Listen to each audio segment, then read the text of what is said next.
Bonjour à tous, c'est Aquajean-Phi, j'espère que tout le monde va bien. Aujourd'hui je vais vous faire une petite vidéo sur où et comment fixer la caméra GoPro. Donc j'avais plusieurs options à vous proposer et puis au fur et à mesure je vais vous expliquer celle que j'ai retenue. Dans un premier temps je me suis posé la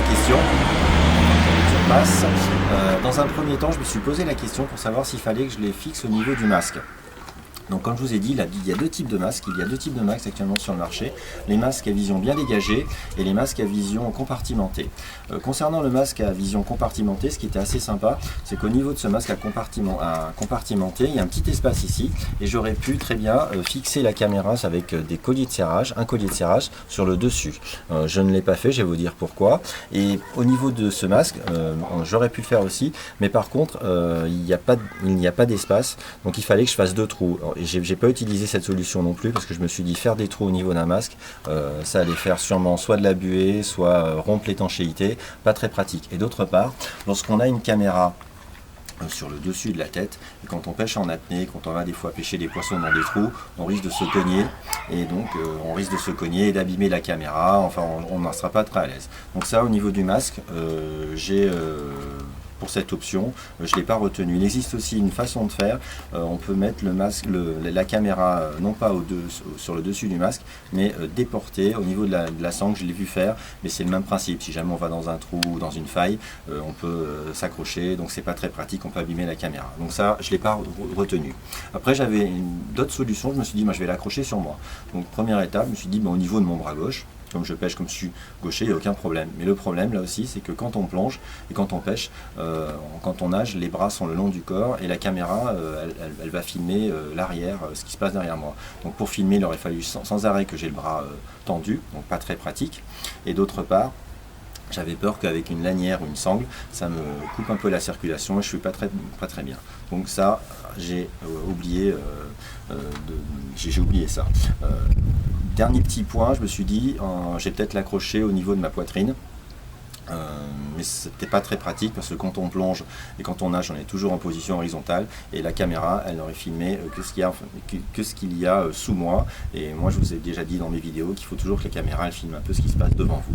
Donc ça, c'est pas la peine. Donc dernier choix, enfin, fixer la caméra au niveau du fusil. Donc au niveau du fusil, deux possibilités là aussi. J'en ai retenu plus qu'une, soit devant, soit au niveau de la crosse. Devant, j'étais bien parti pour ça, mais après je me suis dit, devant, j'avais peur qu'au niveau de la stabilité du fusil, et puis surtout quand on tire avec le fusil, au niveau pour les sandos, j'avais peur que ça tape au niveau de la caméra et que ça l'abîme. Donc ça, j'ai oublié ce principe, et ce que je vous conseille, c'est de fixer la caméra, enfin, au niveau de la crosse du fusil. Comme vous pouvez le voir, il y a deux petites choses aussi qu'il faut savoir. Soit on peut le fixer au niveau de la crosse du fusil, avec tout le matériel qu'il y a au niveau de la GoPro, je précise bien. Soit, si vous êtes un peu plus bricoleur, mais ça demande un petit peu d'acheter autre chose, de faire un deuxième trou ici, et avec une équerre, en utilisant cette vis, plus vous faites un deuxième trou ici avec une équerre, vous fixez la caméra en déporté. Mais là, ça demande qu'il faut acheter une équerre, et puis bon, deux, trois petites choses en plus. Donc ça, on peut le faire, mais moi ce que je vous conseille, c'est avec tout ce qu'il y a dans la boîte de la GoPro quand vous l'achetez, le seul truc qu'il faut que vous achetiez, c'est un collier de serrage, comme ça doit coûter 20 centimes, et une vis en acier inoxydable, la même que ça, mais un petit peu plus longue, que je vous explique. Voilà, donc ça c'est dit. Je vous montre juste le résultat final avant de commencer l'explication. Voilà, donc le résultat final, il est comme ça. Donc ça, c'est une plaque qui est dans la boîte que j'ai modifiée. La vis, bon, je suis désolé, elle n'est pas en acier inoxydable, il faut que je la change. Et le fameux collier de serrage. Donc voilà, donc je vous montre, le résultat final sera comme ça. Voilà. Il faut savoir aussi que tous les fusils que vous avez ont une fameuse vis ici, là et là, et c'est à partir de cette vis que vous allez pouvoir accrocher la fameuse plaque. Donc là il y a une vis, et là c'est une vis que j'ai enlevée. Donc voilà, ça peut s'adapter sur n'importe quel fusil. Alors que je vous explique, quand vous achetez la fameuse caméra GoPro qui est dans la boîte, elle est fixée sur un support. C'est une plaque qui est de couleur noire. Cette plaque, il ne faut surtout pas la jeter. Donc là, c'est un modèle, c'est pas la vraie, c'est du carton. Voilà, donc ça, je vous explique. Hop, je l'enlève. Donc ça, vous la gardez, cette plaque. Première étape, au niveau de cette plaque, on va le faire sur ce fusil, comme si on commençait, non, plutôt sur l'autre, c'est pareil, c'est exactement le même. Première étape, vous prenez votre plaque, qui est là. Et vous allez regarder où se trouve la vis. Vous prenez votre plaque et vous allez, à partir à ce niveau, j'ai bien, bon, c'est à peu près à 1,5 cm du bord. Vous regardez un petit peu. De toute façon, vous verrez bien en regardant ma vidéo, en faisant des plans comme je l'ai fait pour ça. Vous faites un trou au niveau de la plaque avec un petit tournevis, vous enlevez la vis et vous la mettez comme ça. Première étape.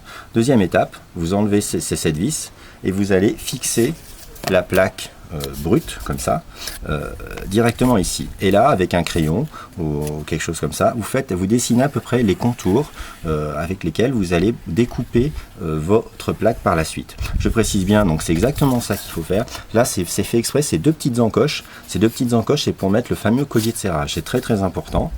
Voilà, donc là, vous ajustez un petit peu, vous la mettez comme ça et vous allez la découper. Donc voilà, c'est exactement ça. Voilà. Donc vous pourrez faire des arrêts sur l'image pour voir un petit peu la forme. Pour la découper, je vous conseille soit une petite scie comme ça, donc vous la découpez tout doucement. Moi j'ai mis à peu près une demi-heure pour la faire, enfin pas avec du carton, mais pour faire le fameux montage c'est une demi-heure. Ça, et puis pour les maniaques, donc j'en suis un entre guillemets, pour pas que ça accroche et tout, vous pouvez avec du papier de verre limer un petit peu, voilà, pour pas que ça accroche, etc. Donc il faut bien l'ajuster. Donc une fois que c'est découpé, vous la mettez bien comme ça, voilà, vous l'ajustez là, et puis là vous faites les deux encoches pour mettre le fameux collier de serrage de part en part. Ce qui est important à savoir, donc une fois que vous l'avez fixé, vous enlevez donc la fameuse vis, vous en mettez une en acier inoxydable comme je l'ai dit, avec une longueur un peu plus longue, et vous attachez ça avec votre fameux collier de serrage. Voilà, bon je vais pas le faire parce que sinon après ça va être un peu difficile. Je vous montre juste un petit peu brièvement. Bon, celui-là, il ne veut pas faire comme par hasard, c'est pas grave. Donc voilà, donc il est là, hop, voilà. Et donc vous avez bien limé. Ce qui est important à savoir, c'est quand vous allez le faire, il faut bien couper.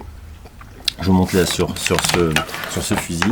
Il faut bien que là, ça soit bien dégagé pour pas que ça gêne au niveau du fil ou de votre flèche.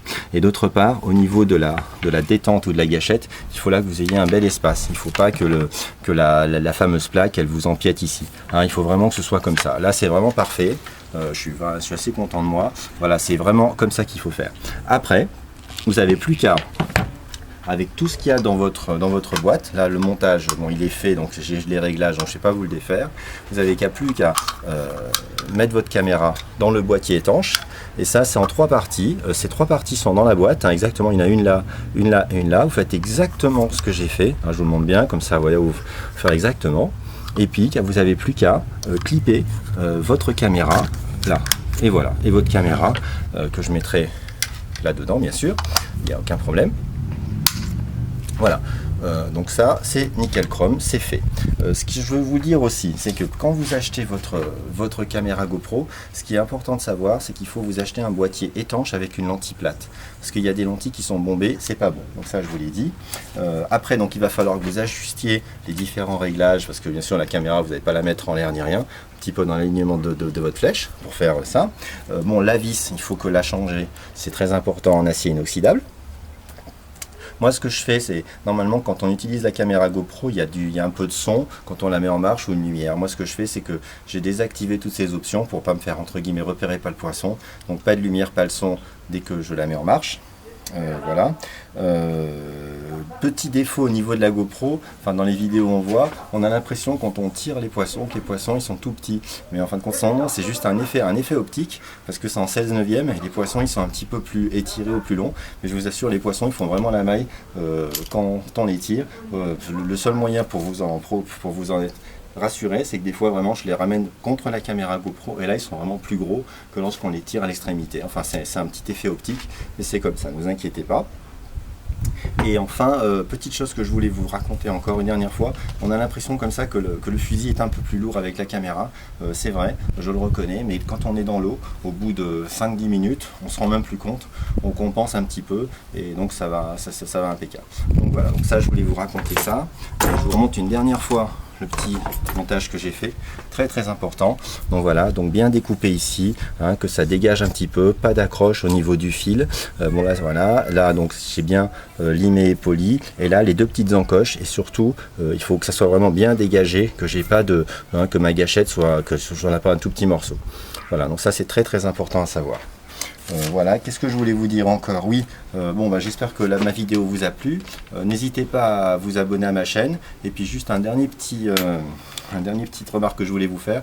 Je vais bientôt créer une page Facebook. Bon voilà, pour un peu toucher de plus en plus de monde. Je vous remercie de me suivre avec autant d'intérêt. Je vous dis à très bientôt et bonne pêche à tous.